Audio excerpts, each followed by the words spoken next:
किसी की शादी हुई नहीं हुई होगी बिल्कुल, ठीक है, मतलब बिल्कुल संन्यास योग होगा। तो फिर सशयोग जो होता है ना, सशयोग, अब मैं मान लो ज्योतिषाचार्य हूँ, मेरे पास कॉल आया भूमिका जी का।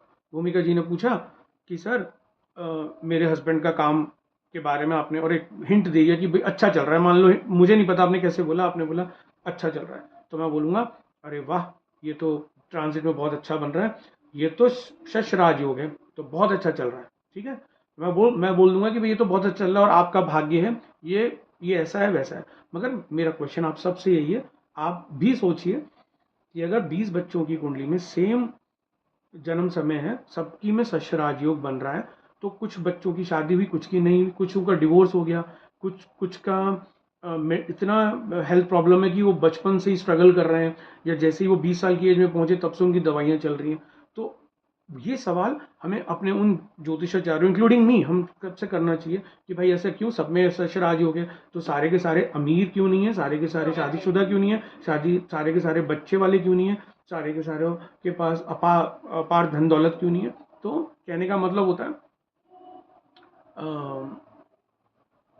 आप समझिए, कुछ भी राजयोग नहीं होता, मैं आपकी स्लाइड भी दिखाऊंगा आगे, कुछ भी राजयोग जैसी कोई चीज नहीं होती, कुछ भी नहीं होती। तो आपको सब कुछ भूलना है, सब कुछ भूलना है। मैं आपको बताऊंगा कि केस को कैसे टैकल करते हैं, कैसे कुंडली देखते हैं, सब कुछ भूलना है आपको।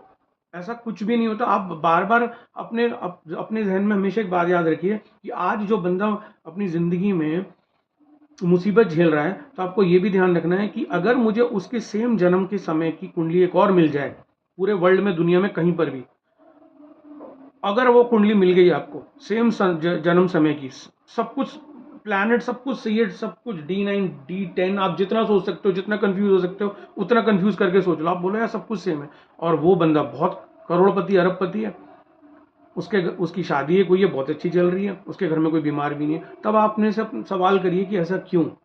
मैं उसका आंसर दूंगा आपको आगे चलकर, मैं आपको बताऊंगा कि ऐसा क्यों, ठीक है।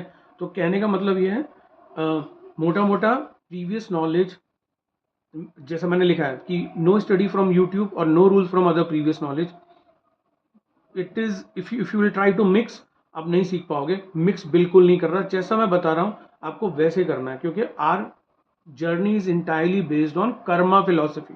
Whenever you are confused, try and think about my way of judging the horoscope, which is based purely on the karma. वो मैं आपको जैसे जैसे हमारी क्लासेस बढ़ेंगी मैं आपको सब बताऊंगा। वो हम कुछ भी रट्टाफिकेशन नहीं करेंगे, इसलिए मैंने पहली लाइन में लिखा क्विक वन लाइनर प्रिडिक्शन। अगर मान लीजिए जिस जातक की कुंडली में आज ट्रांजिट के हिसाब से शशयोग है भी, तो 50 100 हजारों की कुंडली में हो गया, तो क्या हजार के हजार फ्लरिश कर रहे हैं? नहीं, है ना। तो वो हमें भी खुद क्वेश्चन करना है, ऐसा क्यों, हमें भी खुद क्वेश्चन करना है, और एस्ट्रोलॉजर से भी पूछना है। जब सीखने एज ए स्टूडेंट आप भी पूछिए कि सर जरूरी थोड़ा ना है कि सबकी कुंडली में 7वें घर में कर रहा हो तो सारी फ्लरिश कर रहे हो। इसका आंसर मैं दूंगा आपको, है ना। अब मैंने एक यहाँ पे लाइन लिखी, इसको पढ़िए, ये मैंने लिखा हुआ है। हम बोलते हैं कि if something work in medical astrology but does not work in predictive astrology or vice versa, it means जो रूल हमने कुछ पढ़ा होगा कहीं पर भी पहले, कहीं से भी या यूट्यूब से ही, तो उसमें कुछ ग्रे एरिया, ग्रे एरिया मतलब उसमें प्रॉपर कुछ ना कुछ उसके अंदर क्लैरिटी नहीं है, कुछ प्रॉब्लम है। अब मैं क्या कहना चाह रहा हूं, इसका मतलब समझिए। जैसे मैं कह रहा हूं कि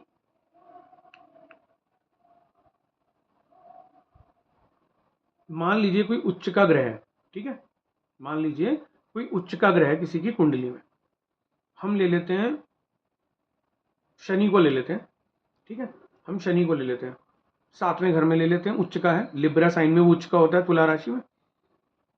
अब मेडिकल एस्ट्रोलॉजी के हिसाब से वो जो शनि है वो 7वें घर में उस लिब्रा राशि में जो बिहेव करेगा, मेडिकल एस्ट्रोलॉजी के हिसाब से वो जीवन में जो और हम इवेंट होते हैं उनमें वो अलग तरीके से बिहेव करेगा। तो हम ये नहीं बोल सकते हैं कि सर वो उच्च का है तो ये बहुत अच्छा ही देगा, ऐसा नहीं है, ऐसा बिल्कुल नहीं है। जीवन में उच्च का शनि भी मतलब मृत्युतुल्य कष्ट भी दे सकता है जीवन के हर परिवेश में। ठीक है, तो मैं बोल रहा हूँ उच्च का ग्रह, और ऐसा मैंने एग्जाम्पल क्यों दिया, क्योंकि जब मेरे पास कुंडली आती है तो मैं वैसे देखता ही नहीं कि ये शनि बैठा है तो उच्च का है, ये शनि बैठा है तो नीच का है, ये सूर्य बैठा है तो नीच का है, ये सूर्य बैठा है तो उच्च का है, मैं उसे वैसे देखता ही नहीं हूँ। ठीक है, वो मैं सब टेक्निक बताऊंगा। ऐसी योग कारक प्लैनेट बोलते हैं कि भाई तुला राशि, तुला लगन में और वृषभ लगन में शनि योग कारक होते हैं, मगर ज़रूरी नहीं है। तुला लगन वालों की कुंडली में और वृषभ लगन वाली कुंडली में शनि बहुत जिसे बोलते हैं एक एक मतलब ऐसा रोल भी प्ले कर सकता है कि जो आपने कभी सोचा भी ना हो। तो इसलिए कभी, और ये क्या, ये मैं क्यों ऐसा, मैं रूल्स क्यों बता रहा हूँ, ये सारे किताबों के रूल्स लिखे हैं, इन सबसे मैं अग्री नहीं करता हूँ। जितनी भी आपको किताबें उठाओगे, उच्च का ग्रह, योग कारक, मारक, है ना, शश योग, ये योग, जो जो मैंने बताया आपको, पुष्कर नवांश, ये नवांश, ये ऐसा कुछ भी काम नहीं करता है।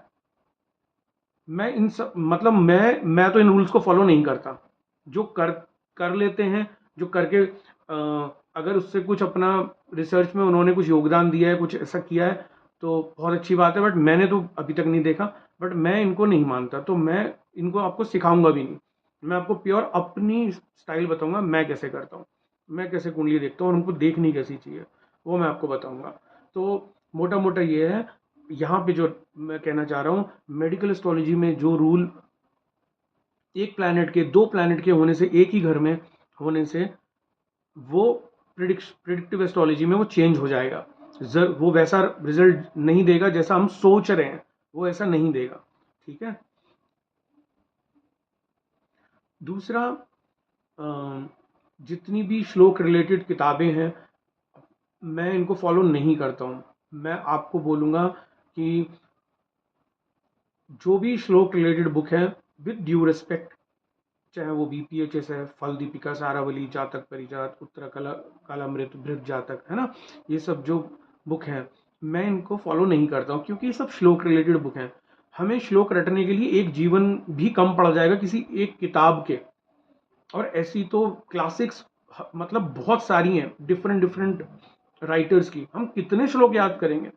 हम श्लोक रट के तो नहीं कर सकते अपनी रिसर्च। आप ये देखिए कि अगर आइंस्टीन या न्यूटन या कोई और किसी और की भी बात कर लीजिए, चाहे वो साइंस में किसी का योगदान हो या किसी और उस डोमेन में हो, कोई रट के नहीं करता है कि कुछ रट लिया और फिर वो कर दिया, नहीं, सिर्फ प्योरली अपने अपने एक्सपीरियंस और अपनी रिसर्च पे वो अपने पेपर मतलब सबमिट करते हैं कि अच्छा ये मेरी रिसर्च है। कोई रट के नहीं करता है, रट के हो भी नहीं सकता, आप कितना याद रख लोगे, है ना, रट के कुछ नहीं होता है। तो हम रटेंगे नहीं, हम श्लोक बेस हम जो है चीज़ें फॉलो नहीं करेंगे, क्योंकि मैं भी नहीं करता। मुझे इनसे मैंने कोशिश भी करी तो मुझे लगा कि मुझे वो रिजल्ट नहीं मिल रहे जो मेरा क्लाइंट है मुझसे एक्सपेक्ट कर रहा है। सबसे पहले मैं ही एक्सपेक्ट कर रहा हूँ, मेरा क्लाइंट क्यों, सबसे पहले मैं ही जो एक्सपेक्ट कर रहा हूँ, है ना।